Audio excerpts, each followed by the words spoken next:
ಈ ಒಂದು ಕತೆ ಮಾಡಿದಾಗ ನೀವು ಫೀಲ್ ಮಾಡಿಬಿಟ್ಟಿದ್ರಾ ಸ್ಕ್ರಿಪ್ಟ್ ಥ್ರೂನೇ ವಿಜುವಲಿ ಸೌಂಡು ಕ್ಯಾರೆಕ್ಟರ್ಸು ಅಷ್ಟೂ ಸ್ಕ್ರಿಪ್ಟು ಲಾಕ್ ಆದಮೇಲೆ ಬಂದು ಯಾವ ಸ್ಟೋರಿ ಎಲ್ಲ ಡಿಸ್ಕಷನ್ ನಡೆಯೋದು ಡೆವಲಪ್ ಆಗುತ್ತೆ. ಅವ್ರು ಡೇ ಒನ್ನಿಂದನೂ ಹೇಳ್ಕೊಬರ್ತಿದ್ರು ಸೌಂಡಿಗೆ ಈ ಥರ ಇರುತ್ತೆ. ಅವಾಗಿಂದನೇ ಅವರು ಸೌಂಡಿಗೆ ಎಷ್ಟು ಅದಕ್ಕೆ ಪ್ರಾಮುಖ್ಯತೆ ಅಂತ ಅವ್ರು ಅವಾಗಿಂದನೇ ಸ್ಟಾರ್ಟಿಂಗ್ ಹೇಳ್ಕೊಬರ್ತಿದ್ರು. ಅದ್ರ ಪ್ರಕಾರನೇ ಔಟ್ಪುಟ್ ತಕ್ಕನೂ ಅದನ್ನೇ ಫಾಲೋ ಮಾಡಿಕೊಂಡು ಅದ್ರ ತಾನೇ ಎಕ್ಸಿಕ್ಯೂಟ್ ಮಾಡಿದ್ರು. ನಾನು ಸಿನಿಮಾ ಮಾಡಿದಾಗ ಡೈರೆಕ್ಟರ್ ನಮ್ಗೆ ಕಾಂಪಿಟೇಟರ್ ಅವಾಗ. ಅಂದರೆ ಇವರು ಹೀರೋನ ಅಲ್ಲ ಒಂದೇ ದಿವಸ ರಿಲೀಸ್. ಯುದ್ಧದಲ್ಲಿ ಒಂದಾದ ಗೆಳೆಯರು. ಏನು ಕ್ಯಾಮ್ರಾ ಮುಂದೆನೇ ಇಲ್ಲ, ಫಸ್ಟ್ ಡೇ ಕ್ಲೈಮ್ಯಾಕ್ಸ್ ಏನಿಲ್ಲ. ನಾನು ಮೈಂಡಲ್ಲಿ ಏನಿಲ್ಲ. ಬಾಸ್ ಬಂದ್ರು, ಮಗ ನೀನು ಮಾಡಲಿಲ್ಲ ಅಂದ್ರೆ ನಾನು ಮಾಡ್ತೀನಿ, ಇವಾಗ ನೀನು ಮಾಡೋಕ್ಕಾಗುತ್ತಲ್ಲ ಹೇಳು. ಒಂದು ನಾವು ಅವಾಗಲಿಂದ ಮಾತಾಡ್ತಾ ಇದ್ವಿ, ಅಂದರೆ ಈ ಸಿನಿಮಾದಲ್ಲಿ ಮ್ಯೂಸಿಕ್ಕು ಸೌಂಡು ವಿಜುವಲ್ಲು ಕ್ಯಾರೆಕ್ಟರ್ಸು ಅದು ಎಲ್ಲನೂ ಮಾತಾಡ್ತಾ ಇದ್ವಿ. ಆ್ಯಕ್ಚುಲಿ ಈ ಸಿನಿಮಾದ producer sound designer. May be ಇದಕ್ಕೆ ಅಷ್ಟು ಮಾತಾಡ್ತಾ ಇದ್ವಿ ಸೌಂಡ್ ಬಗ್ಗೆ ಈ ಸಿನಿಮಾಗೆ. ರವಿ ಹೇಳಿ ನೀವು, ಅಂದರೆ ಬೀಂಗ್ ಟೆಕ್ನಿಷಿಯನ್ನು ಈ ಸಿನಿಮಾ ಅಂತ ಬಂದಾಗ ಅಥವಾ ಶಟ್ರ್ ಬಂದಾಗ ಈ ಒಂದು ಕತೆ ಮಾಡಿದಾಗ ಮೊದಲೇ ಅಷ್ಟು ನೀವು ಫೀಲ್ ಮಾಡಿಬಿಟ್ಟಿದ್ರಾ ಸ್ಕ್ರಿಪ್ಟ್ ಥ್ರೂನೇ ವಿಜುವಲಿ ಸೌಂಡು ಕ್ಯಾರೆಕ್ಟರ್ಸು ಅಷ್ಟೂ? ಹೌದು. ಯಾವಾಗ ಸುಖೇಶ್ ಸರ್ ಸ್ಕ್ರಿಪ್ಟು ಲಾಕ್ ಆದಮೇಲೆ ಬಂದು ಯಾವ ಸ್ಟೋರಿ ಎಲ್ಲ ಡಿಸ್ಕಷನ್ ನಡೆಯೋದು ಡೆವಲಪ್ ಆಗುತ್ತೆ. ಅವ್ರು ಡೇ ಒನ್ನಿಂದನೂ ಹೇಳ್ಕೊಬರ್ತಿದ್ರು ಸೌಂಡಿಗೆ ಈ ಥರ ಇರುತ್ತೆ. ಅವಾಗಿಂದನೇ ಅವರು ಸೌಂಡಿಗೆ ಎಷ್ಟು ಅದಕ್ಕೆ ಪ್ರಾಮುಖ್ಯತೆ ಅಂತ ಅವ್ರು ಅವಾಗಿಂದನೇ ಸ್ಟಾರ್ಟಿಂಗ್ ಹೇಳ್ಕೊಬರ್ತಿದ್ರು. ಅದ್ರ ಪ್ರಕಾರನೇ ಔಟ್ಪುಟ್ ತಕ್ಕನೂ ಅದನ್ನೇ ಫಾಲೋ ಮಾಡಿಕೊಂಡು ಅದ್ರ ತಾನೇ ಎಕ್ಸಿಕ್ಯೂಟ್ ಮಾಡಿದ್ವಿ. ನಿಮ್ಮದೇ ಪಿಕ್ಚರು ಸಾಕಾಗಿ 106 ಪಿಕ್ಚರ್ ಮಾಡಿದ್ದೀರಾ, ನಿಮ್ಮದೇ ಪಿಕ್ಚರು, ಅದಕ್ಕೆ ಅಂತ ಏನೋ ಸ್ಪೆಷಲ್ ಟ್ರೀಟ್ಮೆಂಟು ಅಥವಾ ಈಗ ಕೆಲವೊಂದು ಇರುತ್ತೆ, ಈಗ ರಿಕ್ವೈರ್ಮೆಂಟ್ ಇರುತ್ತೆ ಕೆಲವೊಬ್ಬರ ಕೈಲಿ ಅದು ಅವರು ಸಶಕ್ತರಾಗಿರಲ್ಲ, ಆದಷ್ಟು ಮಾತ್ರ ಮಾಡಿರ್ತಾರೆ. ಕೆಲವರು ಅದಕ್ಕಿಂತ ಹೆಚ್ಚಿಗೆ ಮಾಡ್ತಾರೆ. ಸೊ ಆ ಥರದ್ದೆಲ್ಲ ನೀವು ನೋಡಿರ್ತೀರ. ನಿಮ್ಮದೇ ಸಿನಿಮಾ ಬಂದಾಗ ಈ ಥರದೊಂದು ಕ್ರಾಫ್ಟ್ ಅಂತ ಬಂದಾಗ ನೀವು ಎದುರಿಸಿದಂಥ ಚಾಲೆಂಜಸ್ ಮತ್ತು ಈ ಔಟ್ಪುಟ್ ಡೆಲಿವರ್ ಮಾಡೋದಕ್ಕೆ ಮಾಡಿದಂತಹ ಸಾಹಸ. ಈಗ ಪ್ರತಿ ಫಿಲ್ಮಿಗೂ ನಮ್ಮ ಫಿಲ್ಮ್ಗೂ ಡಿಫ್ರೆನ್ಸ್ ಏನಂದರೆ, ಯಾವುದೇ ಫಿಲ್ಮ್ ತೊಗೊಳ್ಳಿ ನಮ್ಮ ಫಿಲ್ಮ್ ಮಾಡೋತ್ತಿಗೆ ನಮಗೆ ಪ್ರೆಷರ್ ಜಾಸ್ತಿ ಇರುತ್ತೆ. ಅದು ನೀವು ಹೇಳೋದು ನಮ್ಮ ಫಿಲ್ಮು ಎಕ್ಸ್ಟ್ರಾ ಏನು ಕೇಳ್ತಾರೆ, ಬಟ್ ಫಿಲ್ಮಿಗೆ ಏನು ಬೇಕು ಅದನ್ನೇ ಮಾಡಬೇಕಾಗುತ್ತೆ. ಈಗ ಪೀಟ್ರ್ ಅಂತ ತೊಗೊಂಡಾಗ ಪ್ರೊಡ್ಯೂಸ್ ಮಾಡಿದ್ದೀವಿ, ಅದು ಕೆಲಸ ಬರುತ್ತೆ ಅಂತ ತೋರ್ಸೋಕ್ಕಾಗಲ್ಲ. ಫಿಲ್ಮಿಗೆ ಏನಿದೆ ಅದೇ ಬರಬೇಕು. ಸೊ ಬೇರೆ ಫಿಲ್ಮ್ ಬಂದಾಗಲೂ ಅಷ್ಟೇ. ಈಗ ಆರ್ಟ್ ಫಿಲ್ಮ್ ಬರುತ್ತೆ, ಸ್ವಲ್ಪ ಮ್ಯೂಸಿಕ್ ಇರಲ್ಲ ಕೆಲವು ಫಿಲ್ಮ್ಸಲ್ಲಿ, ಸೊ ಸೌಂಡಲ್ಲಿ ಆಟಾಡಬೇಕು. ಅದು ಪೀಟ್ರ್ಗಿಂತ ಜಾಸ್ತಿ ಚಾಲೆಂಜ್ ಆಗಿರುತ್ತೆ. ಇಲ್ಲಿ ಬ್ಯಾಕ್ಗ್ರೌಂಡ್ ಇರುತ್ತೆ, ಬ್ಯಾಕ್ಗ್ರೌಂಡ್ ಸ್ಟ್ರಾಂಗ್ ಇದ್ದಾಗ ಅದ್ರಲ್ಲಿ ಸೌಂಡ್ ಡಿಸೈನು ತೋರಿಸ್ಬೇಕು, ಅದು ಇನ್ನೊಂದು ಥರ ಚಾಲೆಂಜು. ಸೊ ಇದರಲ್ಲಿ ಹೆಂಗೆ ಅಂದರೆ ಅವರು ಸ್ಕ್ರಿಪ್ಟೆಡಲ್ಲಿ ಫುಲ್ ಕ್ಲಿಯರ್ ಆಗಿದ್ರು, ನನಗೆ ಈ ಥರ ಸೌಂಡೇ ಬೇಕು, ಈ ಥರನೇ ಆಗಬೇಕು, ಅದಕ್ಕೆಲ್ಲ ಹೋಮ್ವರ್ಕ್ ಮಾಡ್ತಿದ್ವಿ. ಚಾಲೆಂಜಸ್ ಅಂತ ಬಂದರೆ ಅದೇ ಆ ಲೊಕೇಶನ್ ಶೂಟಿಂಗ್ ಟೈಮಲ್ಲಿ ಕೆಲವು ರೆಕಾರ್ಡ್ ಮಾಡಿಬಿಟ್ಟಿದ್ವಿ ಸೌಂಡು. ಆ ಥರದ್ದೆಲ್ಲ ರೆಕಾರ್ಡ್ ಮಾಡಿ ಮಳೆದಾಗಲಿ ಕೆಲವು ಅಲ್ಲಿದ್ದು ಆ್ಯಂಬಿಯನ್ಸ್ ಆಗಲಿ ಅದೆಲ್ಲ ತೊಗೊಂಡು ಮತ್ತೆ ರೀಎಡಿಟ್ ಮಾಡಿದ್ವಿ ಸ್ಟುಡಿಯೋದಲ್ಲಿ. ಆ ಸೀನ್ಸ್ ಪ್ರಕಾರ ಏನು ಬೇಕು ಒರಿಜಿನಲ್ ಲೈವ್ ರೆಕಾರ್ಡ್ ಮಾಡಿದ್ದು dialogues ambience. So may be ಅದಕ್ಕೆ ಸಿನಿಮಾದಲ್ಲಿ ಆಯಾ ಪರ್ಟಿಕ್ಯುಲರ್ ಸನ್ನಿವೇಶಕ್ಕೆ ಆ ಆ್ಯಂಬಿಯನ್ಸ್ ಸಣ್ಣದೆಲ್ಲನೂ ಕೇಳಿಸುವಂಥದ್ದು ಅಲ್ವಾ, ಆ ಥರ ಡೀಟೇಲಿಂಗ್ಸ್ಗೆ. ಅದಕ್ಕೆ ಹೇಳಿದೆ, ಅಂದರೆ ನಾನು ಅಂದರೆ ನಿಮ್ಮ ಪ್ರೊಫೆಷ್ನಲ್ ವರ್ಕು ಎಷ್ಟು ಚೆನ್ನಾಗಿದೆ ಅಂದರೆ ಪ್ರತಿ ಡಿಪಾರ್ಟ್ಮೆಂಟಲ್ಲಿ. ಆಮೇಲೆ ರಾಕೇಶು ಇಲ್ಲೇ ಇದ್ದಾರೆ. ಸೊ ನೀವಿಬ್ಬರೂ ಅಂದರೆ ಒಂದು ಡೆಬ್ಯೂಟೆಂಟ್ ಪ್ರೊಡ್ಯೂಸರ್ಸ್ ಅಂದರೆ ಈಗ ಇಂಡಸ್ಟ್ರಿಯಲ್ಲಿ ಇರೋಂಥ ಸಿಚುವೇಶನ್ನು, ಬರ್ತಿರೋಂಥ ಕಂಟೆಂಟ್ಸು ಭಯ ಆಗುತ್ತೆ. ಅಂದರೆ ತುಂಬ ಪ್ರೊಫೆಷ್ನಲ್ಸು, ತುಂಬ ದುಡ್ಡಿರೋರನ್ನೇ ಓಕೆ ಹೆಂಗಪ್ಪ ಮಾಡೋದು ಅಂತ 100 ಸಲ ಯೋಚನೆ ಮಾಡ್ತಾರೆ. ಅಂಥದ್ರಲ್ಲಿ ನೀವು 3 ಜನ ಒಂದು ತಂಡ ಕಟ್ಕೊಂಡು ಇಲ್ಲ ಇದನ್ನೊಂದು ಕಂಟೆಂಟ್ ಮಾಡಬೇಕು, ಇದರೊಂದು ಸಿನಿಮಾ ಮಾಡಬೇಕು ಅನ್ನೋದು ದೊಡ್ಡ ವಿಷಯ. ಅದರಲ್ಲೂ ಈ ಥರದ್ದೊಂದು ಕಂಟೆಂಟ್ನ ಡೆಲಿವರ್ ಮಾಡ್ತಾರೆ ಅಂತಂದರೆ ನಿಜವಾಗ್ಲೂ ನಿಮಗೆ ಕಂಗ್ರ್ಯಾಚುಲೇಷನ್ಸ್. ತುಂಬ ಚೆನ್ನಾಗಿ ಆಗಿದೆ ಸಿನಿಮಾ, ಜನ ನೋಡ್ತೀರ ಆಲ್ರೆಡಿ. ಆ್ಯಂಡ್ ನಂಗೆ ತುಂಬ ಖುಷಿ ಆಯಿತು. ನಾನು ನಿಜವಾಗ್ಲೂ ಹೇಳ್ತೀನಿ, ನಾನು ಏನೋ ಮನಸ್ಸಲ್ಲಿ ಇಟ್ಕೊಳ್ದೆ, ಏನೋ ಮಾಡಿದ್ದಾರೆ ಪಾಪ ಹೇಳ್ತಾರೆ ಅನ್ನೋ ಥರನೇ ಬಂದು ಸಿನಿಮಾದಲ್ಲಿ ಕೂತಿದ್ದು. ಬಟ್ ಅದು ತೊಗೊಂಡೋಗಿದ್ದ ರೀತಿ ಮತ್ತು ಇನ್ನೂ ಕಾಡ್ತಾ ಇದೆಯಲ್ಲ, ನಾನು ನೋಡಿ ಆಲ್ಮೋಸ್ಟ್ ಎಷ್ಟು ದಿನ ಆಯಿತು, ಇನ್ನೂ ನನಗೆ ಸಿನಿಮಾ ಕಾಡ್ತಾ ಇದೆ, ಅದು ಲೂಪಲ್ಲಿದೆ, ನನಗೆ ಇಷ್ಟು ವಿಷಯ ಮಾತಾಡಿಸ್ತಿದೆ ನನ್ನಿಂದ ಅಂತಂದರೆ ಅದಕ್ಕೆ ಅಷ್ಟು ಶಕ್ತಿ ನೀವು ತುಂಬಿದ್ದೀರ. ನೀವು ಸಿನಿಮಾ ಮಾಡಬೇಕು ಅಂತ ಡಿಸೈಡ್ ಮಾಡಿದ್ದು ಯಾವಾಗ? ಮತ್ತು ಈ ಕಂಟೆಂಟ್ನ ನಾವು ಸಿನಿಮಾ ಮಾಡ್ತೀವಿ ಫಸ್ಟ್ ಸಿನಿಮಾನೇ, ಈ ರಿಸ್ಕ್? ನಾವು ಆ್ಯಕ್ಚುಲಿ ಫಸ್ಟ್ ಸ್ಟಾರ್ಟ್ ಮಾಡಿದ್ವಿ ಸರ್, ಬೇರೆನೇ ಏನೋ ಮಾಡ್ಬೇಕಂತ ಹೋಗಿದ್ವಿ. ಆ್ಯಕ್ಚುಲಿ ಸಿನಿಮಾ ಅಂತ ತಲೆಯಿರಲಿಲ್ಲ, ಸ್ಟುಡಿಯೋ ಟೈಪು ಏನೋ ಮಾಡ್ಬೇಕಂತ ಇತ್ತು. ಅದು ಸಮ್ ರೀಸನ್ಸ್ ಇಂದ ಆಗಲಿಲ್ಲ. ಸೊ ನಾವು ಅದು ಆಸ್ ಎ ಟೀಮ್ ಏನು ಮಾಡ್ಕೊಂಡಿದ್ವಿ, ಅದು ಮಾತ್ರ ನಾವು ಏನು ಮಾಡಲೇಬೇಕಂತ ಇತ್ತು. ಕತೆಗಳೆಲ್ಲ ಸುಖೇಶ್ ಹತ್ರ ಇದೆ, 3-4 ಇದೆ, ಅದು ಗೊತ್ತಿದೆ. ಇಲ್ಲ ಮಗ ಒಂದು ಪಿಕ್ಚರೇ ಮಾಡ್ಬೋಣ ಅಂತ ಒಂದು ಕಂಟೆಂಟ್ ಇದು ಹೇಳಿದ್ರು. ಸ್ಟಾರ್ಟಿಂಗ್ ಹೇಳಿದಾಗ ಓಕೆ ಇಟ್ಸ್ ಸ್ಟಾರ್ಟಿಂಗ್ ಗೊತ್ತಾಗ್ಬಿಡುತ್ತೆ ನಿಮಗೆ ಒಂದು ಕತೆ ಬರುತ್ತಾ ಇಲ್ವೋ ಅಂತ. ಮೋರೋವರ್ ನಾವು ಎಲ್ಲ ಮಾಡ್ತಾರೆ ಟೆಕ್ನಿಷಿಯನ್ಸ್ಗಳೇ, ಆ್ಯಕ್ಚುಲಿ ಎಲ್ಲ ಗೊತ್ತಿರೋರು, ಪಿಕ್ಚರ್ ಗೊತ್ತಿರೋರು. ಆಮೇಲೆ ಗ್ರಿಪ್ಪಿಂಗ್ ಇದೆ, ನಿಮಗೆ ಗೊತ್ತಿರೋದು ನೋಡಿರೋದ್ರಿಂದ ಗ್ರಿಪ್ಪಿಂಗ್ ಇರೋ ಒಂದು ಕಂಟೆಂಟ್ ಆ್ಯಕ್ಚುಲಿ. ಆಮೇಲೆ ನಾನು ಎಷ್ಟೋ ಸಲ ಹೇಳಿದ್ದೀನಿ, ಗ್ರೀನ್ ಬ್ಯಾಕ್ಗ್ರೌಂಡ್ ಇರಲಿ, ನೀವು ಅಷ್ಟು ಇಂಪ್ಯಾಕ್ಟ್ ಒಂದು ಕಥೆನ ಹೇಳ್ತೀರಾ ಅಂದಾಗ ಜನಕ್ಕೆ ತುಂಬ ಮುಟ್ಟುತ್ತೆ ಅನ್ನೋದೊಂದು ಕಾನ್ಫಿಡೆನ್ಸ್ ನನಗಿತ್ತು. ಆಮೇಲೆ ಡೈರೆಕ್ಟರ್ ಬಗ್ಗೆ ಗೊತ್ತಿರೋದೆ, ಅವ್ರು ಏನು ಹೇಳಿದಾರೆ ಅದನ್ನು ತೋರಿಸಿದ್ದಾರೆ. ಅದು ಮಾತ್ರ ಒಂದು ಸ್ವಲ್ಪ ಚೇಂಜ್ ಇಲ್ಲ. ಆಮೇಲೆ ಸೌಂಡಿಂಗ್ ಆಗಲಿ, ನಾವು ಆಮೇಲೆ ಕಲರ್ ಕ್ವಾಲಿಟಿ, ಯಾವ ಕ್ವಾಲಿಟಿ ವೈಸ್ ಅಂತೂ ಯಾವುದೇ ಕಾರಣಕ್ಕೂ ಕಾಂಪ್ರಮೈಸ್ ಆಗಿಲ್ಲ. ಆಮೇಲೆ ಎಲ್ಲ ದೊಡ್ಡ ದೊಡ್ಡ ಟೆಕ್ನಿಷಿಯನ್ಸ್ ವರ್ಕ್ ಮಾಡಿದ್ದಾರೆ. ಸೊ ನಮ್ಗೆ ಆ ಕಾನ್ಫಿಡೆನ್ಸ್ ಇತ್ತು, ಡೈರೆಕ್ಟರ್ ಮೇಲೆ ಅಂತೂ ತುಂಬ ಕಾನ್ಫಿಡೆನ್ಸ್ ಇತ್ತು, ಕತೆ ಮೇಲೆ ಕಾನ್ಫಿಡೆನ್ಸ್ ಇತ್ತು. ಹಾಗಾಗಿ ನಾವು ನನಗೆ ಅಂದರೆ ನೀವು ಸುಮಾರು ಸೀರೀಸು ಸಿನಿಮಾಗಳು ಕೆಲಸ ಮಾಡ್ತಿರ್ತೀರ, ನೋಡ್ತಿರ್ತೀರ. ನೀವೇ ಸಿನಿಮಾ ಮಾಡ್ತೀವಿ ಅಂತಂದಾಗ ಅಬ್ವಿಯಸ್ಲಿ ಒಂದು ಚಾಲೆಂಜ್ ಇರುತ್ತೆ. ಸುತ್ತಲೂ ಒಂದಷ್ಟು ಜನ ಇದ್ದಾರೆ, ಅವ್ರು ಅಬ್ಸರ್ವ್ ಮಾಡ್ತಿದ್ದಾರೆ. ಓಕೆ, ಇವರು ಇಷ್ಟು ನಮ್ಮ ಸಿನಿಮಾಗಳಿಗೆಲ್ಲ ಕೆಲಸ ಮಾಡೋದು, ಇವರೇ ಸಿನಿಮಾ ಮಾಡಿದ್ರೆ ಹೆಂಗೆ ಮಾಡ್ತಾರೆ ಅನ್ನೋದೊಂದು ಪಾಯಿಂಟ್ ಇದ್ದೇ ಇರುತ್ತೆ. ಅದೆಲ್ಲ ಮನಸ್ಸಲ್ಲಿ ಇಟ್ಕೊಂಡು ಅದೆಲ್ಲದಕ್ಕಿಂತ ಬೆಸ್ಟ್ ಕೊಡಬೇಕು ಅನ್ನೋ ಒಂದು ಮನಸ್ಥೈರ್ಯ ಇರುತ್ತಲ್ಲ. ಸೊ ಆ ಒಂದು ವಿಷಯಕ್ಕೆ ನಿಮ್ಗೆ ಎಷ್ಟು ಚಾಲೆಂಜ್ ಅನ್ನಿಸ್ತು ಈ ಒಂದು ಸಬ್ಜೆಕ್ಟ್ ಡೆಲಿವರ್ ಮಾಡ್ಬೇಕು? ಆ ಥರ ಗಾಡ್ರೆಸ್ ನನ್ನ ಸರ್ಕಲ್ ಇರಿದ್ರೆ ಎಲ್ಲ ವಿಲ್ ವಿಶರ್ಸ್ ಇರೋದು. ಈ ಥರ ಯಾಕೆ ಮಾಡ್ತೀರಾ, ಈ ಥರ ನೆಗೆಟಿವ್ ಹೇಳೋರ್ಕಿನ್ನ ಸರಿ ಟ್ರೈ ಮಾಡು, ನೋಡು ನಮ್ಮ ಕೈಲಿ ಏನಾಗುತ್ತೆ ಅದು ಮಾಡ್ಕೊಡ್ತೀವಿ ಅನ್ನೋರೇ ಜಾಸ್ತಿ ಜನ ನನಗಿರೋದ್ರಿಂದ. ಸೊ ಎಲ್ಲರೂ ಒಂದೊಂದು ಸ್ಟೆಪ್ಪಲ್ಲಿ ಏನಿದ್ರು ಅವ್ರೇನು ನಮಗೆ ಇದು ಮಾಡ್ತಿರಲ್ಲ. ಹಾಂ, ನಾನು ಆ ಥರ ಹೇಳ್ತಾ ಇಲ್ಲ. ಅಂದರೆ when it comes to output quality, ನಾನು ಅದಕ್ಕಿಂತ ಬೆಸ್ಟ್ ಕೊಡಬೇಕಲ್ವಾ? ಹೌದು, ಆ ಚಾಲೆಂಜಸ್. ನಾನು ಪ್ರೊಫೆಷನಲ್, ಇವಾಗ ನಾನೇ ಸಿನಿಮಾ ಮಾಡಿದ್ರೆ ಪ್ರವೀಣ ಪಬ್ಲಿಸಿಟಿ ಹೆಂಗೆ ಮಾಡ್ಬೋದು, ಎಲ್ಲ ಅವನೇ ಸಿನಿಮಾ ಮಾಡ್ತಾನೆ ಅಂದರೆ ಅವ್ನ ಸಿನಿಮಾ ಅವ್ನ ಪಬ್ಲಿಸಿಟಿ ಹೆಂಗೆ ಮಾಡ್ಬೋದು ಅನ್ನೋದೊಂದಿರುತ್ತಲ್ಲ. ಸೊ ಆ ಥರ ಇದ್ದಾಗ ನಾವು ನಮ್ಮ ಕೆಲಸದಲ್ಲಿದ್ದಾಗ ನಾವು ವರ್ಕ್ ಮಾಡಿರ್ತೀವಿ, ಅದು ಅವ್ರಿಗೂ ಗೊತ್ತಿರುತ್ತೆ ಜೊತೆಗಿದ್ದವ್ರಿಗೆ. ಸೊ ನಮ್ಮ ಫಿಲ್ಮ್ ಅಂತ ಬಂದಾಗ ಏನಾಗುತ್ತೆ ಅಂದರೆ ನಮಗೆ ಗೊತ್ತು, ಲೈಕ್ ವಿ ಕ್ಯಾನ್ ಚೂಸ್ ಯಾರು ಕೊಟ್ಟರೆ ಏನಾಗುತ್ತೆ ಅನ್ನೋದು ನಮಗೆ ಕ್ಲೀನಾಗಿ ಗೊತ್ತಿರುತ್ತೆ. ಸೊ ಯಾರ್ದು ಎಲ್ಲಿ ಪೊಟೆನ್ಷಿಯಲ್ ಇದೆ ಅನ್ನೋದು, ಸೊ ಅದ್ರ ಥರನೇ ಚೂಸ್ ಮಾಡಿಬಿಟ್ಟೆ ನಾವು ಹಾಕಿರೋದು ಬಿಟ್ಟರೆ. ಸೊ ಹಂಗಿದ್ದಾಗ ಒಳ್ಳೆ ಪ್ರಾಡಕ್ಟ್ ಬರೋದ್ರಲ್ಲಿ ಡೌಟ್ ಇಲ್ಲ. ಬಟ್ ಟೀಮ್ ಮಾತ್ರ ಸೂಪರಾಗಿ ಟೀಮ್ ಆಗಿದೆ. ನಂಗೆ ತುಂಬ ನಿರೀಕ್ಷೆ ಇದೆ ಈ ಟೀಮಿಂದ. ಅಂದರೆ ಈ ಸಿನಿಮಾ ಎಷ್ಟು ದುಡ್ಡು ಮಾಡುತ್ತೋ ನಂಗೆ ಗೊತ್ತಿಲ್ಲ, ಬಟ್ ಅಪ್ರಿಷಿಯೇಷನ್ಸ್ ಅಂತೂ 100% ಸಿಗುತ್ತೆ ನನ್ನ ಮನಸ್ಸಿಗೆ ಅನಿಸಿದ್ದು. ಬಟ್ ಕೆಲಸನೂ ಅಷ್ಟೇ ಸಿಗುತ್ತೆ, ಎಲ್ಲರಿಗೂ ಕೆಲಸ ಸಿಗುತ್ತೆ ಈ ಸಿನಿಮಾ ಬಂದ ಮೇಲೆ. ತುಂಬ ಜನ ಪಾಯಿಂಟ್ ಔಟ್ ಮಾಡ್ತಾರೆ. ಆ್ಯಂಡ್ ವರುಣ್ ಅಂದರೆ ಕ್ಯಾರೆಕ್ಟರ್ಗಳು, ನಾನು ಅದೇ ಹೇಳ್ತಾ ಇದ್ದೆ ಬಿಗಿನಿಂಗ್ ಇರಲಿಲ್ಲ, ಸಿನಿಮಾ ಆ ಕ್ಯಾರೆಕ್ಟರ್ಗಳು ಹಂಗೆ ನಿಂತ್ಕೊಳ್ಳುತ್ತೆ ಸಿನಿಮಾ ಆಚೆ ಬಂದ ಮೇಲೂ. ಈಗ ನಿಮ್ಮ ಹೆಸರುಗಳೇ ಇಲ್ಲ ನಂಗೆ ಗೊತ್ತಿಲ್ಲ. ನಂಗೆ ಶಂಭು ಗೊತ್ತು, ಜೆಸ್ಸಿ ಗೊತ್ತು, ಆ್ಯಂಡ್ MLA ಅಲ್ವಾ ಸುಭಾಷ್.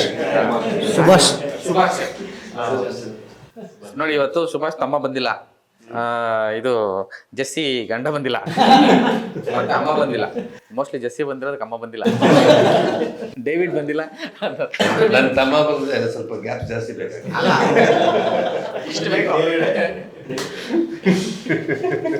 ಅಂದರೆ ನಾನು ಹೇಳೋದು ನೋಡಿ, ಕ್ಯಾರೆಕ್ಟರ್ಸು ಸಣ್ಣದು ದೊಡ್ಡದು ಅಂತಲ್ಲ, ಪ್ರತಿ ಸಣ್ಣ ಕ್ಯಾರೆಕ್ಟರ್ ಕೂಡ ಉಳ್ಕೊಂಡಿದೆ. ಅಂದರೆ ಸಿನಿಮಾದಿಂದ ಆಚೆ ಬಂದಾಗ ಉಳ್ಕೊಳ್ಳುತ್ತೆ. ಆ ಅಂಗಡಿಯಲ್ಲಿ ಇರೋವಂಥ ಒಬ್ಬ ಇರ್ಬೋದು, ಜಗಳ ಮಾಡೋವಂಥ ಒಬ್ಬ ಫ್ರೆಂಡ್ ಇರ್ಬೋದು. ಅಂದರೆ ಪ್ರತಿಯೊಂದು ಕೂಡ ಆ ಕ್ಯಾರೆಕ್ಟರ್ಗಳು ಮನಸ್ಸಲ್ಲಿ ಉಳ್ಕೊಳ್ಳುತ್ತೆ ಸಿನಿಮಾಯಿಂದ ಆಚೆ ಬಂದಾಗ. ಈ ಥರ ಸಿನಿಮಾ ಮನಸೂರೆಗೊಳ್ಳೋದು ಅಂತಾರಲ್ಲ, ಅಂದರೆ ಪ್ರೇಕ್ಷಕನ ಮನಸೂರೆಗೊಳ್ತು, ನಾಡಿ ಮಿಡಿತ ಸೆಳಿತು, ಆ ಥರದ್ದು ಪಾಯಿಂಟಲ್ಲಿ. ಸೊ ನಿಮಗೆ ಈ ಒಂದು ನೀವು ಸಿನಿಮಾ ಮಾಡಿದ್ದೀರಾ ಅಥವಾ ನಿಮ್ಮದೇ ಆದಂಥ ಒಂದು ಅನುಭವ ಇದೆ, ಇದನ್ನು ಗ್ರಹಿಸಿದ್ರಾ ಡೈರೆಕ್ಟರ್ ಹೇಳಿದಾಗ ಓಕೆ ಇದೇನೋ ಸಣ್ಣ ಕ್ಯಾರೆಕ್ಟರ್ ಒಂಚೂರು ಮಾಡು ಅಂತಂದಾಗ, ಅಥವಾ ಈ ಥರದೊಂದು ಪಾತ್ರ ಇದೆ ಮಾಡು ಅಂತ? ಇಲ್ಲ, ನಾನು ಆ್ಯಕ್ಚುಲಾಗಿ ಆ ಥರ ನೋಡಲ್ಲ. ಸಣ್ಣ ಕ್ಯಾರೆಕ್ಟರ್ ದೊಡ್ಡ ಕ್ಯಾರೆಕ್ಟರ್ ಅಂತ ನೋಡಲ್ಲ. ಸಿನಿಮಾಲಿರಬೇಕು, ಸಿನಿಮಾ ಪಾತ್ರ ಮಾಡಬೇಕು, ಇಷ್ಟೇ ನಾನು ನೋಡೋದು. ಯಾಕಂದರೆ ನನಗೇನು ಸಿನಿಮಾ ಹಿನ್ನೆಲೆ ಯಾವುದೂ ಇಲ್ಲ. ಅದಾದಮೇಲೆ ನಾನೇ ಒಂದು ಸಿನಿಮಾ ಮಾಡಿದ್ದೀನಿ. ನಾನು ಸಿನಿಮಾ ಮಾಡಿದಾಗ ಡೈರೆಕ್ಟರ್ ನಮ್ಗೆ ಕಾಂಪಿಟೇಟರ್ ಅವಾಗ. ಅಂದರೆ ಇವರು ಹೀರೋನಾ? ಅಲ್ಲ, ಒಂದೇ ದಿವಸ ರಿಲೀಸ್ ದೂರದರ್ಶನ. ಓ ಹೌದಾ? ಸೊ ಹಂಗೆ ಅವಾಗ ನಾನು ಆ್ಯಕ್ಚುಲಾಗಿ ಸೊ ಯುದ್ಧದಲ್ಲಿ ಒಂದಾದ ಗೆಳೆಯರು. ನನ್ನ ಸಿನಿಮಾ ಮಾಡಬೇಕಾದ್ರೆ ನಾನು ದೂರದರ್ಶನ ನೋಡಿದ್ದೆ. ನಾನು ದೂರದರ್ಶನ ನೋಡಿದ್ದೆ. ಅವಾಗ ನಂಗೆ ಮಂಜಣ್ಣ ಕ್ಲೋಸ್ ಫ್ರೆಂಡ್, ಉಗ್ರ ಮಂಜು ಕ್ಲೋಸ್ ಫ್ರೆಂಡ್. ನಾನು ದೂರದರ್ಶನ ನೋಡಿದ್ದೆ. ನಮ್ಮ ಸಿನಿಮಾಗೆ ಅವಾಗ ಅಂದ್ಕೊಂಡೆ ಎಲ್ಲ ಒಂದು ಕಡೆ ಹಿಡಿಬೇಕಾಯ್ತು, ಶೆಟ್ರನ್ನ ಹಿಡಿಬೇಕಾಯ್ತು. ಇಲ್ಲ, ಬಟ್ ನಮ್ಮ ಡೈರೆಕ್ಟ್ರು ಇಲ್ಲ ಅಂತಿಲ್ಲ, ಬಟ್ ಇವ್ರದ್ದು ತಿರ್ಗಾ ಹೋಗಿ ಮನೇಲಿ ತಿರ್ಗಾ ನೋಡಿದೆ ಒಂದೊಂದು ಕ್ಯಾರೆಕ್ಟರ್ಗೆ ಎಷ್ಟು ಸ್ಪೆಸಿಫಿಕೇಶನ್ಸ್ ಕೊಡ್ತಾರೆ ಅಂತ. ಕ್ಯಾರೆಕ್ಟರ್ ಸಣ್ಣದು ಅಂತ ನೋಡೋದಕ್ಕಿಂತ ಕ್ಯಾರೆಕ್ಟ್ರಲ್ಲಿ ಎಷ್ಟು ಇನ್ವಾಲ್ವ್ ಆಗಿರ್ತೀವಿ ಅನ್ನೋದು ಮುಖ್ಯ ಆಗುತ್ತೆ ನಾವು. ಆ ಥರ ಇವಾಗ ಅಂಬರೀಷ್ ಅಣ್ಣನೇ ತೊಗೊಳ್ಳಿ, ಆ ಥರ ನೋಡೋಕೆ. ಸೊ ಒಂದು ಕ್ಯಾರೆಕ್ಟ್ರಿಂದನೇ ಅವರು ಇದು ಎಷ್ಟೆಲ್ಲ ಒಂದು ಎಂಪೈರ್ ಕ್ರಿಯೇಟ್ ಮಾಡೋಕ್ಕಾಗಿದೆ. So it's not about character, it's about how you act in the character. ಅಷ್ಟನ್ನು ಮಾತ್ರ. ದೊಡ್ಡದು ಚಿಕ್ಕದು ಪಾತ್ರ ಅಂತಲ್ಲ, ಯಾವ ಪಾತ್ರ ಕೊಡ್ತಾರೆ ಅದನ್ನು ಹೆಂಗೆ ನಾವು ನಿಭಾಯಿಸ್ತೀವಿ ಅನ್ನೋದು ಮುಖ್ಯ ಆಗುತ್ತೆ. ನಂಗೆ ಆ್ಯಕ್ಚುಲಿ ಸಿನಿಮಾ ರಿಲೀಸ್ ಆಗಿದೆ, ಸಿನಿಮಾ ರಿಲೀಸ್ ಆಗಿರೋದು ಸಿನಿಮಾ ಜನ ಎಲ್ಲ ನೋಡ್ತಿದ್ದಾರೆ, ಮಾತಾಡ್ಸ್ತಾ ಇದೀವಿ ಅಂದ್ರೂ ಕೂಡ ಈ ಎರಡು ಕ್ಯಾರೆಕ್ಟರ್ಸ್ನ ನಾನು ಹೆಂಗೆ ಮಾತಾಡ್ಸ್ಲಿ ಅಂತ ನಂಗೆ ಕನ್ಫ್ಯೂಸ್ ಆಗಿದೆ. ನಾನು ಏನಾದ್ರು ಎಕ್ಸ್ಟ್ರಾ ಮಾತಾಡಿದ್ರೆ ಸ್ಪಾಯ್ಲರ್ಸ್ ಅಂತಾರೆ, ನನ್ನ ಮಗ ಎಲ್ಲ ಹೇಳ್ಬಿಟ್ಟಪ್ಪ ಹೆಂಗೆ ನೋಡ್ತಾರೆ ಪಿಕ್ಚರು ಅಂತ. ಆ ಸರ್ಪ್ರೈಸ್ ಎಲಿಮೆಂಟ್, ಆ ಥರದ ಸರ್ಪ್ರೈಸ್ ಎಲಿಮೆಂಟ್ಗಳು ಇಬ್ರು ಕೂಡ. ಶಂಭು ಪಾತ್ರ ನಿಭಾಯಿಸೋದು ಅಷ್ಟು ಸುಲಭ ಅಲ್ಲ. ಆ್ಯಂಡ್ ಎಲ್ಲರೂ ಹೇಳ್ತಾ ಇದ್ರು ಶಂಭು ಅಂದರೆ ರಾಮ್ ಬಗ್ಗೆ. ರಾಮ್ ಆ್ಯಕ್ಚುಲಿ ಇವ್ರ ಹೆಸರು, ಸಿನಿಮಾದಲ್ಲಿ ಶಂಭು. ಅಷ್ಟು ಪಾತ್ರಗಳನ್ನು ತೆರೆ ಆಚೆನೂ ನಿಭಾಯಿಸ್ಬೇಕಾಗಿತ್ತು. ಅದ್ರ ಜೊತೆಗೆ ಈ ಪಾತ್ರ ನನಗೆ ಕ್ಲೈಮ್ಯಾಕ್ಸಲ್ಲಿ ಅಂದರೆ ಆ ಒಂದು ಪೋರ್ಷನ್ ಬಂದಾಗ ನನಗೆ ಎಕ್ಸೈಟ್ ಆಗಿದ್ದು, ನಾನು ಎಕ್ಸ್ಪೆಕ್ಟ್ ಮಾಡಿದ್ದಿಲ್ಲ. ಸೊ ಆ ಥರದೊಂದು ಇದು ಅಂಡ್ ಸಿನಿಮಾದ ಒಳಗಡೆ ಇರುವಂಥವ್ರು ನೀವು ಡೈರೆಕ್ಷನ್ ಡಿಪಾರ್ಟ್ಮೆಂಟು, ಪ್ರೊಡಕ್ಷನ್ ಡಿಪಾರ್ಟ್ಮೆಂಟು ಎಲ್ಲದರಲ್ಲೂ ಇನ್ವಾಲ್ವ್ ಆಗಿರೋಂಥವ್ರು. ಈ ಒಂದು ಜರ್ನಿ ಹೇಗಿತ್ತು ರಾಮ್? ಇವತ್ತು ಜನ ನೋಡ್ತಿರೋ ರೀತಿ ಹೊರಗಡೆ ಹೋದರೆ ಹೊಡಿತಾರೆ. ಅದೇ ಫಸ್ಟು ಕ್ಯಾರೆಕ್ಟರ್ ಹೇಳಿದಾಗ ಖುಷಿ ಆಯಿತು, ಆಮೇಲೆ ಭಯನೂ ಆಯಿತು. ಯಾಕೆಂದರೆ ಜೊತೆಲಿ ಪ್ರೊಡಕ್ಷನ್ನು ನೋಡ್ಕೋಬೇಕಾಗಿತ್ತು. ಎರಡೂ ಎಟ್ ಎ ಟೈಮ್ ಇದ್ದಾಗ ಆಯಿತು. ಪ್ರೀ ಪ್ರೊಡಕ್ಷನ್ ಎಲ್ಲ ಆಯಿತು, ಹಾಗೆ ಇನ್ನು ಶೂಟ್ಗೆ ಹೋಗ್ಬೇಕು. ಮಳೆ ಇದಂತ ಗೊತ್ತಾಯಿತು. ನಾನು ಅವತ್ತು ಮನೆಯಲ್ಲಿ ಹಿಂದಿನ 2 ದಿನ ಹೋಗ್ಬೇಕು. 2 ದಿನ ಇನ್ನು ಕ್ಯಾರೆಕ್ಟರ್ಗೂ ರೆಡಿ ಆಗ್ತಾ ಇದ್ದೆ. ಹಂಗೆ ಗ್ಯಾಪಲ್ಲಿ ಹಿಂಗೆ ರೆಡಿ ಆಗೋತ್ತೆ, ಮಗ ಅಂತ ಕರೆಯೋರು. ಆಯ್ತಲ್ಲ ಮ್ಯಾನೇಜ್ ಮಾಡಿ ನೈಟು ನಾನು ಟಿ ವಿಲಿ ನೋಡಿದ್ದೀನಿ ಮಳೆನ. ಆಮೇಲೆ ಅಲ್ಲಿ ಹೋದರೆ ನಾನೇನು ನೋಡಿದ್ದೀನಿ ಅದೇ ಸೀನು. ಬೆಳಗ್ಗೆ 6 ಗಂಟೆಗೆ ಬಸ್ ಹೇಳಿದ್ರೆ ಫುಲ್ ನೀರು. ಆಯಿತು, ಎಲ್ಲ ಆಯಿತು. 2 ದಿನ ಮುಂಚೆನೇ ಹೋಗಿದ್ವಿ. ಆಮೇಲೆ ಲೊಕೇಶನ್ನು ಅದು ಇದು ಎಲ್ಲ ನೋಡಿದ್ವಿ. ನೋಡಿ ಸ್ಟಾರ್ಟ್ ಮಾಡಿದ್ವಿ. ಬೆಳಿಗ್ಗೆ 6 ಗಂಟೆಗೆ, ಅಂದರೆ ಬೆಳಿಗ್ಗೆ 5 ಗಂಟೆಗೆ ಮಳೆ ಸ್ಟಾರ್ಟ್ ಆದರೆ ಯಾವಾಗೋ ಒಂದು ಗ್ಯಾಪ್ ಕೊಡೋದು, ಒಂದು 10:30, 11ಕ್ಕೆ ಇಲ್ಲ 9 ಗಂಟೆಗೆ. ಆಗುತ್ತಾ ನಮ್ಮ ಕೈಲೇ ಇದು ಮಾಡೋಕ್ಕೆ? ಅಂದರೆ ಮಳೆ ಅಲ್ಲ ಅದು ಆ್ಯಕ್ಚುಲಿ. ನಾನು ಉತ್ತರ ಕರ್ನಾಟಕ, ನಾನು ಆ ಥರ ಮಳೆನೇ ನೋಡಿಲ್ಲ. ಸುರಿಯೋದು. ಆಮೇಲೆ ಮಳೆ ಬರೋಕ್ಕಿಂತ ಮುಂಚೆ ಒಂದು ಪಕ್ಷಿ ಸೌಂಡ್ ಮಾಡುತ್ತೆ. ಬಂತು. ಅದು ರೂಢಿ ಯಾವಾಗಿದ್ದು ಅಂದರೆ 1 ವಾರ ಬಿಟ್ಟಾಗಿದ್ದು ನಮಗೆ. ಮೋಡ ನೋಡೋಣ ಫಸ್ಟ್, ಆಮೇಲೆ ಇನ್ಫಾರ್ಮ್ ಮಾಡೋಣ, ಅಣ್ಣ ಬರಂಗಿದೆ, ಒಳಗೆ ಶಿಫ್ಟ್ ಆಗೋಣ ಅಂತ. ಅದು ಸೆಟ್ ಹಾಕಿದ್ವಿ ನಾವು ಮನೆಯದ್ದು. ಅವಾಗ ಮತ್ತೆ ಕರೆಯೋದು ಮಾಡೋದು ಎಲ್ಲ ಆಗೋದು. ನಾನು ಡೈಲಾಗ್ಸ್ ನೋಡ್ಕೊಳ್ಳೋನು. ಆಮೇಲೆ ಒಂದು ದಿನ ಏನಾಯಿತು ಅಂದರೆ, ಮಗ ಇದು ಏನು ಹೇರ್ ಸ್ಟೈಲ್ ಎಲ್ಲ ಚೆಕ್ ಮಾಡಿಸು ಮಗ ಅಂದರು. ಡರ್ ಅಂತು. ಇದಾಗಿ ಒಂದು 10 ದಿನಕ್ಕೆ ಏನು ಆಗ್ತಿದೆಯಲ್ಲ ಇಲ್ಲಿ ಅಂತ 3 ಹೇರ್ ಸ್ಟೈಲ್ ಚೆಕ್ ಮಾಡಿಸ್ಕಣ. ಮಗ ಇದಿರಲಿ, ಓಕೆ ಆಯಿತು. ಆಗಿ 1 ಅವರ್ ಅಷ್ಟೇ. ಅಲ್ಲಿ ಎಲ್ಲೋ ಕಳಿಸಿದ್ದೀನಿ ಒಬ್ಬನ ಹುಡುಗನ ಪ್ರೊಡಕ್ಷನ್ಗೆ. ಮಗ ರೆಡಿಯಾಗಿ ಮಗ ಕಾಸ್ಟ್ಯೂಮ್ ಹಾಕ್ಕೊಂಡು ಅಂದರು. ಯಾವ ಸೀನು ಅಂತ ಅಸೋಸಿಯೇಟಿಗೆ ಕೇಳಿದೆ ವಿನೋಗೆ. ಕ್ಲೈಮ್ಯಾಕ್ಸ್, ಫಸ್ಟ್ ಡೇ ಕ್ಲೈಮ್ಯಾಕ್ಸೇ ಶೂಟ್ ಮಾಡಿ. ಏನು ಕ್ಯಾಮ್ರಾ ಮುಂದೆನೇ ಇಲ್ಲ, ಫಸ್ಟ್ ಡೇ ಕ್ಲೈಮ್ಯಾಕ್ಸ್. ಏನಿಲ್ಲ, ನಾನು ಮೈಂಡಲ್ಲಿ ಏನಿಲ್ಲ. ಬಾಸ್ ಬಂದರು, ಮಗ ನೀನು ಮಾಡಲಿಲ್ಲ ಅಂದ್ರೆ ನಾನು ಮಾಡ್ತೀನಿ, ಇವಾಗ ನೀನು ಮಾಡೋಕ್ಕಾಗುತ್ತಲ್ಲ ಹೇಳು. ಫಸ್ಟ್ ಡೇ ಟ್ರಬಲ್ ಆಯಿತು. ಸೆಕೆಂಡ್ ಡೇ ಮತ್ತೆ ಹೇಳ್ಕೊಟ್ರು ನೈಟು. ಮತ್ತು ಆಮೇಲೆ ಮಗ ಕೂಲ್. ಆಮೇಲೆ ಮತ್ತೆ ಅವರೇ ಕರ್ಕೊಂಡು ಕೂಲ್ ಮಾಡಿ ಫಸ್ಟ್ ಡೇ ನೀವು ಅಂದ್ರಲ್ಲ ಕ್ಲೈಮ್ಯಾಕ್ಸ್ ನೋಡಿದ್ದೀನಿ ಅಂತ, ಅದಕ್ಕೆ ಈ ಇದು ಹೇಳಿದೆ. ನನಗೆ ಒಂದು ಕುತೂಹಲ, ಜೊತೆಗಿರೋ ಹುಡುಗರನ್ನ ಈ ಥರ ಕ್ಯಾರೆಕ್ಟರ್ ತುಂಬ ಕಡಿಮೆ ಡೈರೆಕ್ಟರ್ಗಳು ಅದು ಮಾಡ್ತಾರೆ. ಜೊತೆಗಿರೋಂಥ ಹುಡುಗರನ್ನ ಅದು ಫೈಂಡ್ ಔಟ್ ಮಾಡ್ತಾರೆ, ಇವನಲ್ಲಿ ಇದಿದೆ, ಇದು ಮಾಡಿಸ್ಬೋದು ಅಂತ. ನಿಮಗೆ ರಾಮ್ಗೆ ಪಾತ್ರ ಕೊಡಬೇಕು ಅಂತ ಯಾವಾಗ ಅನಿಸ್ತು ಅಂತ? ರಾಮ್ಗೆ ಆಕ್ಚುಲಿ ದೂರದರ್ಶನದಲ್ಲೂ ಒಂದು ಒಳ್ಳೆ ಕ್ಯಾರೆಕ್ಟರ್ ಮಾಡಿದ್ದಾರೆ. ಅದೊಂದು ತಕ್ಕಮಟ್ಟಿಗೆ ರೆಕಗ್ನೈಸ್ ಆಗುವಂಥ ಕ್ಯಾರೆಕ್ಟರ್. ನನಗೆ ಏನಾಯ್ತು, ಅವನು ಒಬ್ಬ ಆಕ್ಟರ್ ಆಗಿ ಬಂದಿದ್ದು ಜರ್ನಿ ಗೊತ್ತು. ಒಬ್ಬ ಆಕ್ಟರ್ ಆಗೋದಕ್ಕೆ ಅವನು ಏನೆಲ್ಲ ಮಾಡ್ಕೊಂಡು ಬಂದಿದ್ದಾನೆ, ಆಮೇಲೆ ರಂಗಭೂಮಿ ಮಾಡಿದ್ದಾನೆ. ಸೊ ನನಗೆ ಒಂದು ಕ್ಲಿಯರ್, ಈಗ ಯಾರು ನಮ್ಮ ಜೊತೆ ಇರ್ತಾರೆ ಅವ್ರದ್ದು ಮೇನ್ ಉದ್ದೇಶ ತಿಳ್ಕೊಂಡ್ಬಿಡ್ಬೇಕು. ಅವನು ಆಕ್ಟ್ ಮಾಡೋದಕ್ಕೆ ಬರ್ತಾನೆ, ಇವನು ಎಡಿ ಆಗೋದಕ್ಕೆ ಬರ್ತಾನೆ, ಇವನು ಪ್ರೊಡಕ್ಷನ್, ಇವನು ಆರ್ಟ್, ಆ ಥರದ್ದು ತಿಳ್ಕೊಂಡ್ಬಿಟ್ರೆ ಫಸ್ಟೇ ಅವ್ರನ್ನ ತಲೆಯಲ್ಲಿ ಇಟ್ಕೊಂಡ್ಬಿಡ್ಬೇಕು. ಆಯಾಯ ಟೈಮಿಗೆ ಅವ್ರನ್ನ ಬಿಡ್ತಾ ಇರಬೇಕು. ಸೊ ನಮ್ಮ ಕೈಯಲ್ಲಿ ಎಷ್ಟಾಗುತ್ತೆ ಅಷ್ಟು ಪುಷ್ ಮಾಡಬೇಕು ಅನ್ನೋದು ನನ್ನ ಬೇಸಿಕ್ ಇಂಟೆನ್ಷನ್. ಸೊ ಹಾಗೇನೆ ರಾಮ್ಗೆ ನನಗೆ ಆ ಪಾತ್ರ ಆಕ್ಚುಲಿ ಬರಿಬೇಕಾದ್ರೆ ಅಲ್ಲ ಬರ್ದೆಲ್ಲ ಆದ್ಮೇಲೆ ಇವನ ಕೈಲಿ ಮಾಡಿಸ್ಬೋದು ಅಂತ. ರಾಮ್ ಅಂತಂದಾಗ ಸುಮಾರು ಜನ ರಾಮ್ ಅಂತದ್ದು ನಾನು ಎಲ್ಲರಿಗೂ ಹೇಳಿದ್ದೆ, ರಾಮೇ ಡೋಂಟ್ ವರಿ. ಇನ್ನು ಆಗಲೇ ಅದನ್ನೇ ಹೇಳಿದೆ, ಅಂದರೆ ರಾಜೇಶ್ ವಿಷಯಕ್ಕೂ ಸೀರಿಯಲ್ಲು ನಟ ಸುಮಾರು ಜನ ಮಾತಾಡಿದ್ದುಂಟು. ಅಂದರೆ ನನ್ನ ಸಿನಿಮಾ ನೋಡೋರಿಗೂ ಕೂಡ ನನಗೂ ಒಂದು ಎಲ್ಲಿ ಇವ್ರು ಏನು ಮಾಡಿರ್ಬೋದು, ಯಾಕೆಂದರೆ ಪ್ರೀವಿಯಸ್ ಸಿನಿಮಾ ನೋಡಿರ್ತೀವಿ ಅಥವಾ ನಾವು ಅವ್ರದ್ದು ಇದು ಮಾಡಿರೋದ್ರಿಂದ ಕಿರುತೆರೆಯಲ್ಲಿರೋರು ಹಿಂಗೆ ಮಾಡಿರ್ಬೋದು. ಈಗ ಆಬ್ವಿಯಸ್ಲಿ ಎಲ್ಲರೂ ಸಕ್ಸಸ್ ಕೊಡ್ತಾರೆ ಅಂತ ಹೇಳೋಕ್ಕಾಗಲ್ಲ, ಎಲ್ಲರದ್ದು ಕ್ಲಿಕ್ ಆಗುತ್ತೆ ಅಂತ ಹೇಳೋಕ್ಕಾಗಲ್ಲ. ಆ ಥರದ್ದು ಡೈಲಾಮಗಳು ಇರೋದ್ರಿಂದನೇ ಆಬ್ವಿಯಸ್ ಆಗಿ ಬರೋಂಥ ಪರ್ಸೆಪ್ಷನ್. ಸೊ ಹಂಗೆ ಬಂದೇ ಬರುತ್ತೆ. ಬಟ್ ಸಿನಿಮಾ ನೋಡಿದ್ಮೇಲೆ ಕಂಪ್ಲೀಟ್ಲಿ ಚೇಂಜ್. ಇನ್ನೊಂದು ದೂರದರ್ಶನ ಟೈಮಲ್ಲಿ ಅದೇ ವರ್ಕ್ ಮಾಡ್ತಾ ಇದ್ದೀವಿ ಜೊತೆಲಿ DIಗೆ ಅದೆಲ್ಲ. ಅವಾಗ ಆರ್ಟಿಸ್ಟ್ಗೆಲ್ಲ ತೊಗೊಂಡು, ಇವಾಗೆಲ್ಲ ಕ್ಲೌಡು ಎಲ್ಲ ಬಂದಿದೆ. ಅವು DI ರೂಮಲ್ಲಿದ್ದಾಗ ಓಡಾಡ್ತಾ ಇದ್ವಿ. ಇನ್ನೂ ಸ್ಕ್ರೀನಿಂಗ್ ಅಂದರೆ DI ಚೆಕ್ ಮಾಡ್ಬೇಕು, ಸಾಂಗ್ ಬರಬೇಕಾಗಿತ್ತು, ಬಂದಿದ್ದಿಲ್ಲ. ಅವಾಗ ಹೇಳಿದರು, ಮಗ ನಿಮಗೆಲ್ಲ ಒಳ್ಳೆ ಕ್ಯಾರೆಕ್ಟರ್ ಸಿಗ್ಬೇಕು ಮಗ ಅಂತ ಅಂದ್ಬಿಟ್ಟು ಬಾ ಹೋಗೋಣ ಅಂತ. ಅವಾಗ ಕಾನ್ಫಿಡೆನ್ಸ್ ಬಂತು. ನೆಕ್ಸ್ಟ್ ಸಿನಿಮಾದಲ್ಲಿ ನನಗೇನೋ ಇದೆ ಜರ್ನಿ ಇತ್ತು, ಹಿಂದೆ ಜರ್ನಿ ಇತ್ತು. ಅವತ್ತು ಕಾನ್ಫಿಡೆನ್ಸ್ ಬಂದಿದ್ದು. ಆ ಕಾನ್ಫಿಡೆನ್ಸನ್ನು ಅವರು ಕಳಿಸಿಲ್ಲ, ಗೊತ್ತಿಲ್ಲ. ನಾನು ವರ್ಕ್ ಮಾಡಿದ್ದೀನಿ ಅವ್ರ ಜೊತೆ. ಇದು ಹಿಂಗೆ ಜರ್ನಿ ಸ್ಟಾರ್ಟ್. ದೂರದರ್ಶನ ಅಂತ ಹೇಳೋತ್ತಿಗೆ ಫಸ್ಟ್ ಸುಖೇಶ್ ಶೆಟ್ಟಿ ಅವ್ರ ಜೊತೆ ವರ್ಕ್ ಮಾಡಿ, ಸುಖೇಶ್ ಸರ್ ಜೊತೆ ದೂರದರ್ಶನ ನಾನು. ಅಲ್ಲಿಂದ ನಮಗೆ ಗೊತ್ತು ಅವ್ರು ಎಷ್ಟು ಡೀಟೇಲಿಂಗ್ ವರ್ಕ್ ಮಾಡ್ತಾರೆ. ಈಗ ಇಲ್ಲಿ ನಾವೇನು ಪ್ರೊಡಕ್ಷನ್ ಮಾಡಿದ್ದೀವಿ, ಪ್ರೊಡ್ಯೂಸ್ ಮಾಡಿದ್ದೀವಿ ಅಂತ ನಮ್ಮನ್ನು ಏನು ಬಿಡಲ್ಲ ಅವರು. ಸೌಂಡ್ ಡಿಸೈನಿಗೆ ಬಂದಾಗ, ಮಿಕ್ಸಿಗಾಗಿ ನಮ್ಮನ್ನು ಡೀಟೇಲಿಂಗ್ ಆಗೇ ವರ್ಕ್ ಮಾಡಬೇಕು. ಅದು ಏನಿದೆ ತಲೆಯಲ್ಲಿ, ಅದು ಏನಿರುತ್ತೆ ಅದನ್ನೆಲ್ಲ ಹೊರಗಿಟ್ಬಿಟ್ಟೆ ಸ್ಟುಡಿಯೋದೊಳಗೆ ಹೋಗಬೇಕು. ಅವಾಗಿದ್ದಾಗಲೇ ಕೆಲಸ ನಡೆಯೋದು. ಅದರಲ್ಲೆಲ್ಲ ಇಡೀ ಟೀಮು ವಿ ಆರ್ ಬ್ಲೆಸ್ಡ್, ಎಲ್ಲ ಸಿಕ್ಕಿರೋದಕ್ಕೆ. ಎಲ್ಲರೂ ಅದನ್ನ ಅರ್ಥ ಮಾಡ್ಕೊಂಡು ಇವತ್ತಿಗೂ ಕೆಲಸ ಮಾಡಿದ್ದಾರೆ. ನಮಗೂ ಅನುಭವ ಆಯ್ತು.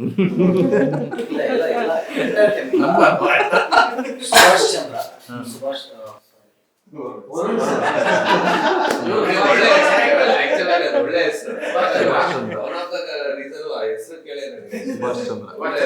ವರುಣ್ ಸರ್ ತುಂಬಾ ಆತ್ಮೀಯರು ನಮಗೆ. ಸಿನಿಮಾ ರಿಲೀಸ್ ಆದವಾಗಿಂದ ನಮಗೆ ತುಂಬಾ ಆತ್ಮೀಯರು. ಒಂದಷ್ಟು ಕಾರಣಗಳಿಗೆ ಜೊತೆಯಾಗಿ ಒಂದಷ್ಟು ದಿನ ಭೇಟಿಯಾಗಿ ಈ ಥರ ಎಲ್ಲ ನನಗೆ ಅವರಲ್ಲಿ ಒಂದು ಕ್ಯಾರೆಕ್ಟರ್ ನನಗೆ ಯಾವಾಗ್ಲೂ ಇವ್ರ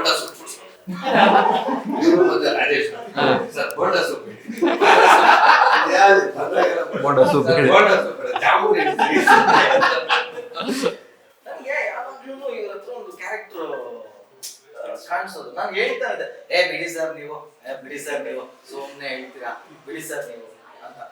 ಅದೇನೋ ಒಂದು ಕ್ಯಾರೆಕ್ಟರ್ ನನಗೆ ಅದು, ಅಂದ್ರೆ ಈ ನಾರ್ಮಲ್ ಕ್ಯಾರೆಕ್ಟರ್ ಅಲ್ಲ, ಇದೊಂಥರ ಗತ್ತು, ಒಂಥರ ಆಟಿಟ್ಯೂಡ್, ಒಂದು ಸ್ಟೈಲು. ಆದ್ರೆ ಯಾರೋ ಒಬ್ಬ ಮುಂದೆ ನಿಂತಾಗ ನಾನು ಹಿಂಗೆ ಇರೋದು ಏನೋ ಇವಾಗ ಅನ್ನೋ ತರದ್ ಒಂದು ಆಟಿಟ್ಯೂಡ್ ಇರುತ್ತೆ ಗೊತ್ತಾ. ಆ ಆಟಿಟ್ಯೂಡ್ ನನ್ಗೇನು ಅಂದ್ರೆ ಇದು ಎಲ್ಲಾದ್ರೂ ಒಂದ್ ಕಡೆ ಸಿಗಿಸ್ಬೇಕಲ್ಲ ಇದನ್ನ. ಅಂದ್ರೆ ಇವಾಗ ಪ್ರತಿ ನಿರ್ದೇಶಕನಿಗೂ ಅನ್ಸುತ್ತೆ, ಯಾವುದೋ ಒಂದು ಪೆಕ್ಯುಲರ್ ಕ್ಯಾರೆಕ್ಟರ್ ನೋಡಿದಾಗ ಒಂದು ಕತೆಗೆ ಒಂದು ಆ್ಯಡ್ ಹಾಕ್ಬೇಕು ಅಂದಾಗ, ಈ ಕತೆ ಬರಿಬೇಕಾದ್ರೆ ಒಂದು ಕ್ಯಾರೆಕ್ಟರ್ ಇತ್ತು, ಅದು ತುಂಬಾ ಇಂಪಾರ್ಟೆಂಟ್ ಕ್ಯಾರೆಕ್ಟರ್ ಕೂಡ ಅದು. ಅದನ್ನ ನಾನು ಏನ್ ಮಾಡಿದೆ, ಇಮಿಡಿಯೇಟ್ ಆಗಿ ಇವ್ರಿಗೆ ನಾನು ಹೇಳಿಲ್ಲ. ಆಕ್ಚುಲಿ ಇವ್ರಿಗೆ ಇನಿಷಿಯಲ್ ಆಗಿ ಹೇಳಿರಲಿಲ್ಲ. ಓಕೆ, ಎಲ್ಲ ನೀಟಾಗಿ ಎಲ್ಲ ಇತ್ತು. ಆಮೇಲೆ ಎಷ್ಟು ದಿನ ಮುಂಚೆ ಹೇಳಿದ್ರು ಅವ್ರಿಗೆ? ಒಂದು ವಾರ ಮುಂಚೆ ಹೇಳಿದ್ರು sir.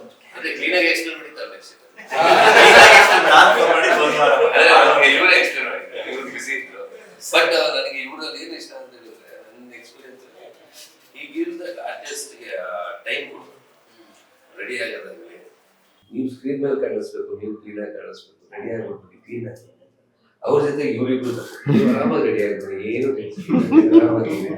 So I never seen these kind of producers. ಇವರಿಬ್ರು ಹಂಗೆ ಇದ್ದಾರೆ ಪ್ರೊಡಕ್ಷನ್.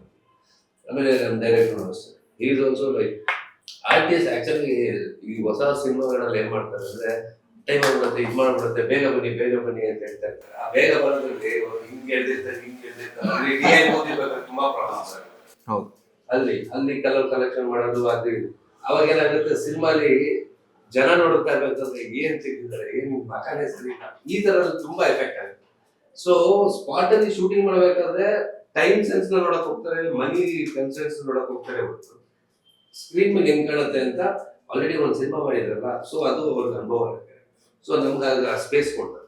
ಇವ್ರು ಹೇಳಿದ್ರಲ್ಲ, ಈ ಫಸ್ಟ್ ನನಗೆ ತಗೊಂಬಂದು ಈಗಿದೆ ಕ್ಲೈಮ್ಯಾಕ್ಸ್, ಇವ್ರಿಗೆ ಅಷ್ಟೇ ಕ್ಲೈಮ್ಯಾಕ್ಸ್ ಶಾಟ್ ಆದ್ರೂ ಕೊಟ್ಟರು. ನನಗೆ ಕ್ಲೈಮ್ಯಾಕ್ಸ್ ಶಾಟ್ ಜೊತೆ ಟೈಮಿಂಗ್ ಕೊಟ್ಟರು, 5 ನಿಮಿಷಕ್ಕೆ ಅನುಭವ ಆಗುತ್ತೆ.